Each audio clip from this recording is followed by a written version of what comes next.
कैसी होनी चाहिए? मैंने कहा होनी ऐसी चाहिए कि गरीब के बच्चों को भी, गरीब आदमी को भी सरकारी अस्पताल में इलाज के लिए सरकार कहती है कि हमने बड़े अच्छे सरकारी अस्पताल बना दिए हैं। बिहार के लोगों को तो मैं ये कहूंगा कि मैंने बाढ़ में आपके तैरते हुए हॉस्पिटल देखे, मैंने आप छोड़िए, गया को छोड़िए, मोतिहारी को छोड़िए, बक्सर को छोड़िए, मैंने तो पटना के हॉस्पिटलों में 2-2 फीट पानी भरा हुआ देखा है, स्ट्रेचर तैरती हुई देखी है, दवाइयां तैरती हुई देखी है। यही डबल इंजन की सरकार का विकास है बिहार में, जो किसी छिपाया नहीं। तो मैंने कहा, गौर करके सुनना, मैंने कहा कि जो नेता गरीबों से कहते, जनता से कहते कि आपके लिए अच्छे अस्पताल बनवा दिए हैं, उन नेताओं का इलाज भी उन्हीं अस्पतालों में होना चाहिए।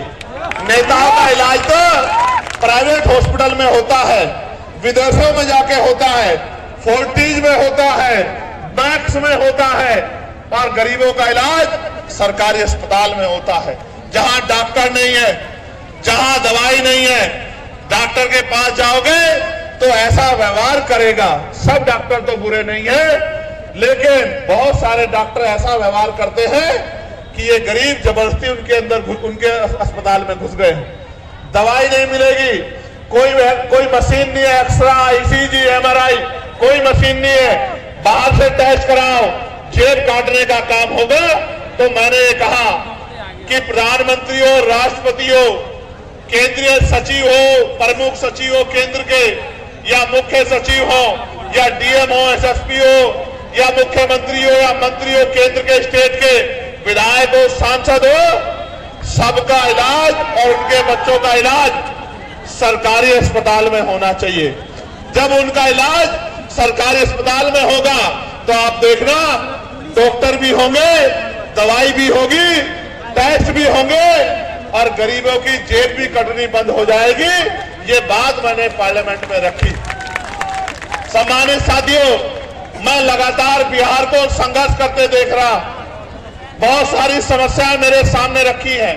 मैं आपको बहुत बड़ी गारंटी तो नहीं देता, क्योंकि इस गारंटी का काम तो देश के प्रधानमंत्री ने ले रखा है कि वो गारंटी बहुत देते हैं। वो तो इतनी गारंटी देते हैं कि इनकी गारंटी में कमजोर वर्गों के जीवन की गारंटी भी पीछे चली गई है। इसलिए मैं आपको एक ही गारंटी दे सकता हूं कि रोटी, कपड़ा, मकान, पीने के लिए साफ पानी, पहनने के लिए अच्छे कपड़े, अच्छी शिक्षा, अच्छी चिकित्सा, और नौजवानों को, पढ़े लिखे नौजवानों को रोजगार, महिलाओं को घर पे कुटीर उद्योग ला के रोजगार, ये बहुत कोई बड़ा काम नहीं है।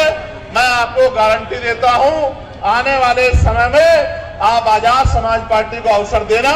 अगर 1 साल के अंदर ये काम करके नहीं दिखाया तो जो आप कहोगे वो आप पिछले लंबे समय से कभी किस पार्टी को मौका देते आए हो? कभी आप किसी को बनाते हो, कभी आप किसी को बनाते हो, और 5 साल तक आप इंतजार करते हो कि ये नेता किसी के बारे में ऐसे शब्द ना कहो जो आप अपने पिता के लिए नहीं सुन सकते।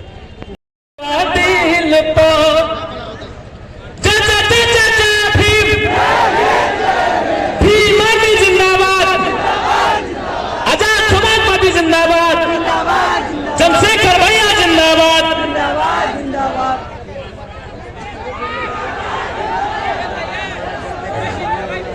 चलिए आप लोग हटिए, अभी यहाँ से सारे लोग भाई आ रहे हैं, हटिए, चलिए हटाइए ना सब, हटाइए सबको, पीछे हो।